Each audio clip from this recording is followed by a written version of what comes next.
महिलाओं की औरतें का रंग रखना। राजस्थान में मनाई जाती है दिंगा गणगौर। कौन सी गणगौर? दिंगा। और ये दिंगा गणगौर मूल गणगौर के 15 दिन बाद में मनाई जाती है। ये कहां पर? वैशाख कृष्ण तृतीया। और दिंगा गणगौर राजस्थान में फेमस कहां की है? उदयपुर। और उदयपुर के अतिरिक्त ये गणगौर कहां पर मनाई जाती है? जोधपुर। और जोधपुर में इसी गणगौर का नाम बदलकर हो जाता है बेंतमार गणगौर। कौन सी गणगौर? बेंतमार। यानी बेंतमार मेला बढ़ता है। दिंगा गणगौर का मतलब क्या है?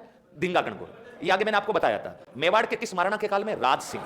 दिंगा शब्द एक राजस्थानी भाषा का शब्द है जिसका अर्थ होता है जबरदस्ती। आपको याद हो तो हिस्ट्री के समय बताया था कि राज सिंह की एक रानी रूठ गई थी, काफी दिन तक मनाया नहीं था, ऐसी बातें याद है। और बाद में उस रानी को मनाने के लिए दोबारा लोगों से जबरदस्ती गणगौर मनवा दी थी। उसका नाम क्या है? दिंगा। इसकी शुरुआत मेवाड़ उदयपुर से महाराणा राज सिंह के काल में हुई थी। और वर्तमान में ये जोधपुर में भी मनाते हैं। और जोधपुर में इसी गणगौर का नाम क्या है? बेंतमार। जोधपुर में बेंतमार मेला लगता है। यानी जोधपुर के अंदर आज जब ये गणगौर आती है, दिंगा गणगौर, तब महिलाएं पुरुषों के कपड़े पहनकर सड़क पर निकलती है। कोई महिला भगत सिंह बनती है, कोई सुभाष चंद्र बोस बनती है, कोई सचिंद्र सान्याल, कोई रास बिहारी बोस। इस गणगौर के दिन महिलाएं अलग अलग क्रांतिकारी लोगों के क्रांतिकारी पुरुषों के कपड़े पहनती है और हाथ में बेंत, बेंत का मतलब लाठी, लाठी लेकर के महिलाएं पुरुषों के कपड़ों में जोधपुर की सड़कों पर निकलती है। और इस दिन सड़क पर जो भी पुरुष नजर आ जाता है उन पर उस लाठी से वार करती है। यानी जोधपुर के अंदर इस दिन पुरुष बाहर नहीं निकलते। जो भी पुरुष दिखा फटाफट लट बरसाएगी। और ग्रुप में घूमेगी महिलाएं, 5-5, 7-7 का ग्रुप है। कोई मान लीजिए स्कूटी लेके आ रहा था, रोके फटाफट मारेंगे। और ऐसी मान्यता है कि जो पुरुष इस दिन महिलाओं से लट खा लेता है बड़ा सौभाग्यशाली होता है। यानी अगर किसी व्यक्ति की शादी, सगाई, विवाह इत्यादि में अड़चन आ रही है और अगर वो दिंगा गणगौर के दिन जोधपुर में दिंगा गणगौर पर महिलाओं से लट खा ले तो अगली दिंगा गणगौर से पहले पहले उसका कल्याण हो जाए, तो ऐसी मान्यता। और अगर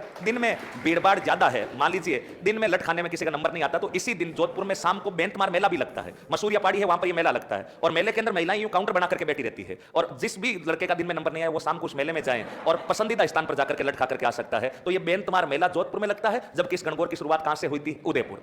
एकमात्र